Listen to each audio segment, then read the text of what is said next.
Sabi ko,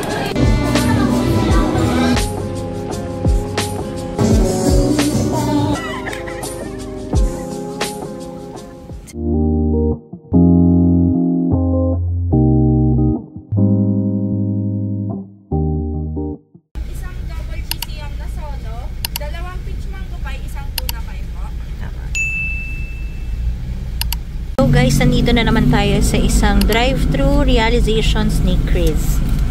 So, ano na naman na-realize mo, love, for today's video? Wala. Wala siyang na-realize. Gutom lang. Gutom. I'm proud of you, love. Hindi ka nag-large fries ngayon and large Coke. Regular lang. Parang wala. Hindi ata kasi naman talaga sila nagbibigay ng straw, love. Meron.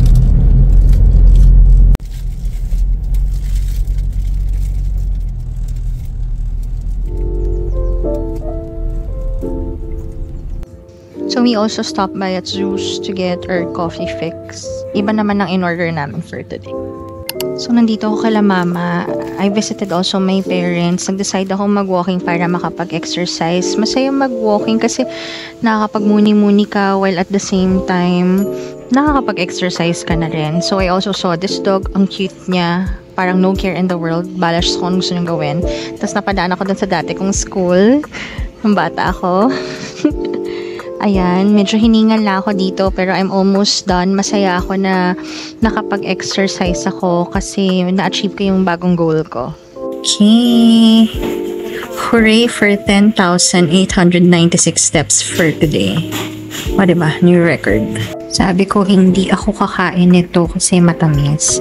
Pero since this is made with love by my mama, which is my grandma and my mom, so, kakain tayo. Konti lang yan. Naka-zoom in lang kasi. Ayan lang siya. Ito lang yan. Maliit lang yan, guys. Ay, ba tayo mag-focus? While waiting na masundo ni Chris, nandito ako sa room ng parents ko. So, ito yung mga dogs namin. Yan si Hershey. Ito naman si Kisses. Makikita nyo, tulog na sila. Kasi pagdating ng mga 10, parang wala na, tulog na talaga sila eh. Yan naman si Milka. Favorite ko yan. Pero, I mean, I love them all. Minsan kasi ang kulit lang ni Milka talaga, ang sweet niya. Ito naman si Oreo, syempre. Nakita niyo na rin sila nung last vlog, diba? Ayan o, para siyang nananaginip. Kumakain. Mukhang binibigyan ng treats. Ito naman si Twix. Wala dito si Patrick kasi nandun siya sa room ni Lacurt. Bawal kasi sila magsama dahil nag-away silang dalawa. Ito yung pistachio kanafe donut ng Cha-Cha-Cha. Yesterday ko pa ito nabili, pero nilagay ko na siya sa ref, kaya pag sinlice, makikita nyo mukhang di na siya fresh. Masarap siya. This is 250 pesos a piece. I shared it with my sister, kay Kylie, and then kay JB, dun sa boyfriend niya. I think it's worth buying, worth trying out. Yun lang, medyo mahal nga talaga siya. Pero, we all agreed na masarap at malamang bibili kami ulit. So, it's a Saturday, lumabas kami. Nilabas namin si Dad kasi nga medyo naboboard na siya. So, nandito kami sa Starbucks, of course, to get our coffee fix. Ito, yung mga bago nilang tumblers. Ang cute, ang ganda ng kulay. Gusto ko yung purple na yan. It reminds me of Sunny's yung design, pero medyo mahal pa siya kaya feeling ko hindi siya worth it bilhin. Tapos, ito na yung order namin. Mag-iikot-ikot kami para lang din at least malibang si Dad kasi nga ilang araw na siyang nasa bahay. Pero yun nga, bili ng doktor wag ilabas. Pero ito naman siguro it wouldn't hurt kung nasa car lang naman kami all throughout. Libot-libot lang ng konti. Tapos syempre may konting food trip on the side. Yung kakainin naman namin, magsasubway lang kami. I think mas healthier to than fast food. So kaya dito kami napunta. Kami ni Chris, ang favorite namin yung steak and cheese. Yun lang, hindi siya talaga nag-iiba. We go for our favorites parate. So ito, umu-order na kami. Kinonsider namin mabuti kung ano yung pwede kay Dad. Kaya kanina ang tagal nila mamili.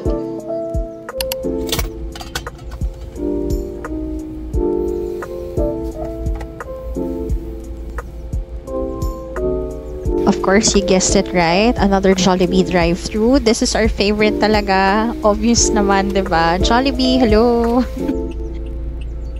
So ito, pumunta kami sa bahay nung relative nila Chris. We're just here to pick up some vitamins para kay dad. Iuuwi din namin to before kami pumunta kila mommy, kila mama.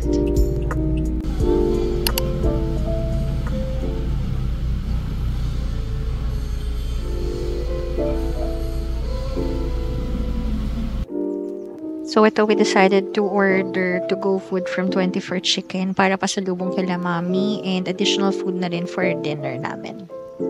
Mahjong day nila mama, yung lola ko. Kasama niya sila mami, daddy, tito Choi, or si tita Richie. So before umuwi, laging may catching up moment kami kahit pa earlier, nagchichikahan na kami. Chris and I both had an agreement na we need to make time for our parents. Kasi even if we're married, alam namin na our parents will still want to know how we are doing. Iba pa din yung physically present ka, you show up, and you make time for them. Kasi ako naniniwala ako na it's a way to reassure them that we're okay. And this is also our way to check up on them na rin. Kaya, kung ako sa inyo guys, it doesn't have to be every day, pero make it a point na makipagkita pa rin kayo with your parents. Kahit ba ang immediate family nila is yung partner nyo, dapat kahit pa paano, we still spend time with them.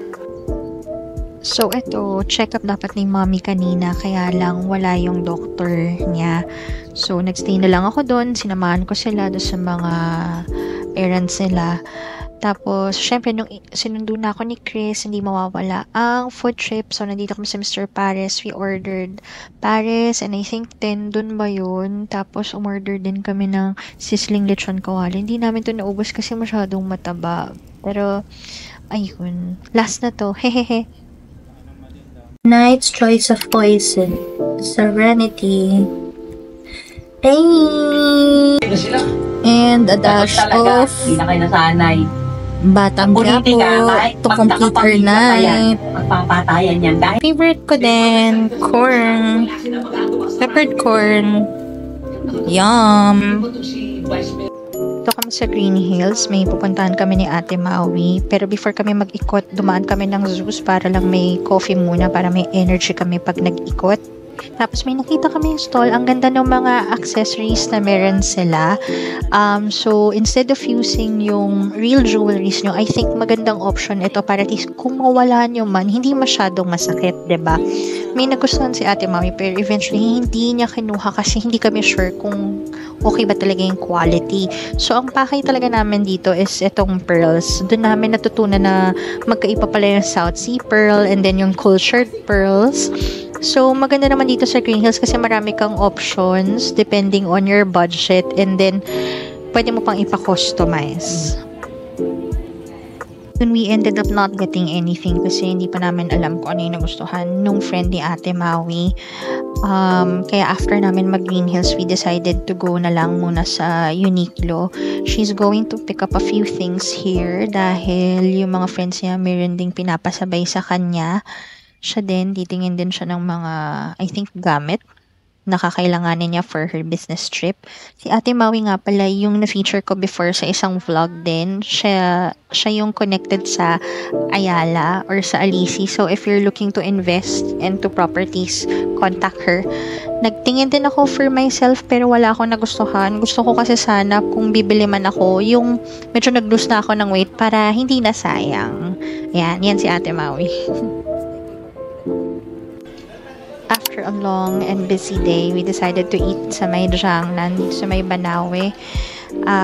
Masarap dito. We got yung hot pot and yung grill. So, umorder kami ng steak, ng melted beef, and ng wagyu. Yung melted beef nila dito masarap. Pero for me, the best pa rin yung sa Lian's.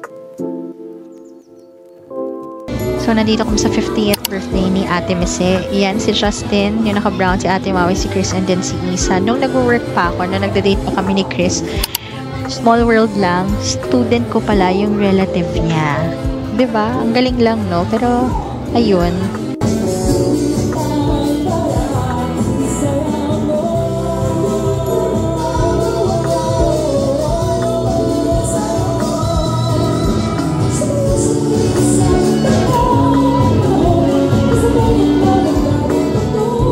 kasama naman namin si mommy and si daddy. Si mommy may pupuntahang birthday party pero after nun susunduin din namin siya. So while waiting, kakain muna kami nila daddy sa may Jiangnan dito sa may Banawe. Nag-request kasi siya ng samgyup. Kaya lang, hindi niya to nagustuhan. So, probably in another vlog, I'll explain why. Baka magbigay na rin ako ng food review kung okay ba si Jiangnan or hindi. This is Escalera Cafe sa may Binangonan. So, si Daddy kasi, he has been requesting to go here. Simula nung nakita niya to sa TikTok. Totoo naman, maganda talaga yung view dito. Ang ganda nung place. Pero ako, I think, mas magandang pumunta dito ng medyo maaga ng konti. So, siguro yung full experience namin, I'll make a separate vlog about it. Medyo nakakapagod yung biyahe pa uwi, pero worth it naman kasi kasama namin si mami tsaka si daddy. Masaya naman kami, nakapag-bonding kami, marami na namang kwentuhang naganap. Hinatid nila kami pa uwi, tapos na-break in na rin namin yung kotse na binili nila. Overall, basta masaya lang ako kasi kasama namin sila. Ayun.